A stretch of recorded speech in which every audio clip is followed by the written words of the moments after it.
గణేశుడిని మరియు శివుడిని మర్చిపోయింది అని మీకు తెలుసా? పార్వతీదేవి శివుడితో, స్వామి ఈ రోజు నా పుట్టినరోజు కదా, మన ప్రేమని ఇంకా పెంచుకోవడానికి నేను ఒకటి కోరుకుంటాను, నాకు అది తెచ్చి ఇస్తారా అని అడుగుతుంది. శివుడు నవ్వుతూ, చెప్పు పార్వతి, నీకు ఏం కావాలో అది ఇస్తాను అని అనగా, పార్వతీదేవి నా కోసం మీరు ఒక చీర తీసుకుని వస్తారా అని అడుగుతుంది. ఓ అంతేనా, ఉండు వెంటనే తీసుకుని వస్తాను పార్వతి అని కైలాస పర్వతాన్ని దిగుతుండగా మార్గం మధ్యంలో ఇంద్రదేవుడు అడ్డు వస్తాడు. ఇంద్రదేవుడు శివుడిని చూసుకోకుండా ఆయనని హేళన చేయడంతో శివుడు తన మూడవ కన్ను తెరుస్తాడు. ఆ అగ్ని జ్వాలలు ఇంద్రదేవుడిని భస్మం చేయబోతుండగా ఇంద్రదేవుడు శివుడి కాళ్ళు పట్టుకుని క్షమాపణ వేడుకుంటాడు. శివుడు శాంతించి ఆ అగ్ని జ్వాలలను ఒక సముద్రంలోకి వదులుతాడు. ఇదంతా జరగడంతో శివుడు పార్వతికి ఇచ్చిన మాట మర్చిపోయి ఇంటికి వస్తాడు. పార్వతి ధ్యానంలో ఉంటూ శివుడి కోసం ఎంతో ఆశగా ఎదురు చూస్తూ ఉంటుంది. ఎప్పుడైతే శివుడు వస్తాడో పార్వతీదేవి ఆనందముతో శివుడిని హద్దుకొని,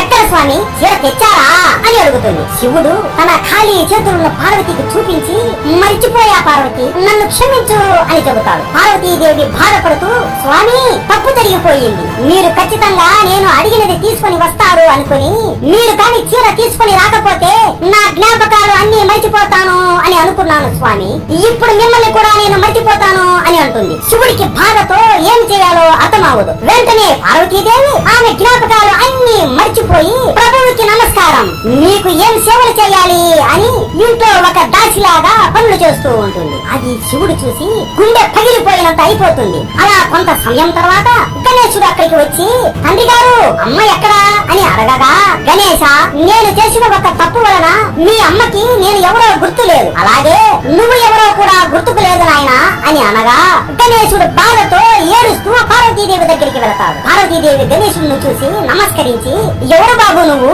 అని అడుగుతుంది. అది వినగానే గణేశుడికి కళ్ళలో నీరు వచ్చేస్తుంది. అమ్మా నేను నీ కొడుకుని అని ఎంత చెబుతున్నా కూడా ఆమెకు ఏమీ గుర్తుకు రాదు. నీకు ఎందుకు ఏనుగుదల ఉంది అని ఏమీ తెలియనట్లు అంటూ ఉంటుంది. ఇది విని గణేశుడు ఇంకా ఏడుస్తూ పరిగెత్తుకుంటూ విష్ణువు దగ్గరికి వెళ్లి మొత్తం జరిగిన విషయం చెబుతాడు. విష్ణువు ఆయన దివ్య దృష్టి ఉపయోగించి మొత్తం తెలుసుకొని లక్ష్మీదేవికి ఇదంతా చెబుతాడు. అప్పుడు లక్ష్మీదేవి ఆమె చేతులతో ఒక చీర తయారు చేసి ఆ చీరని శివుడికి ఇచ్చి, ఇది పార్వతికి ఇవ్వండి అని అంటుంది. శివుడు ఎప్పుడైతే ఆ చీర పార్వతికి ఇస్తాడో, పార్వతీదేవి ఎప్పుడైతే ఆ చీరను పట్టుకుంటుందో పార్వతీదేవికి గతం మొత్తం గుర్తుకు వచ్చి వెంటనే గణేశుడిని హత్తుకుంటుంది. ఆ తరువాత శివుడు పార్వతీదేవికి క్షమాపణ చెప్పి హత్తుకుంటాడు. శివుడు అంటే మీకు ఇష్టమా? ఉంటే హర హర మహాదేవ అని కామెంట్ చేసి సబ్స్క్రైబ్ చేసుకోండి.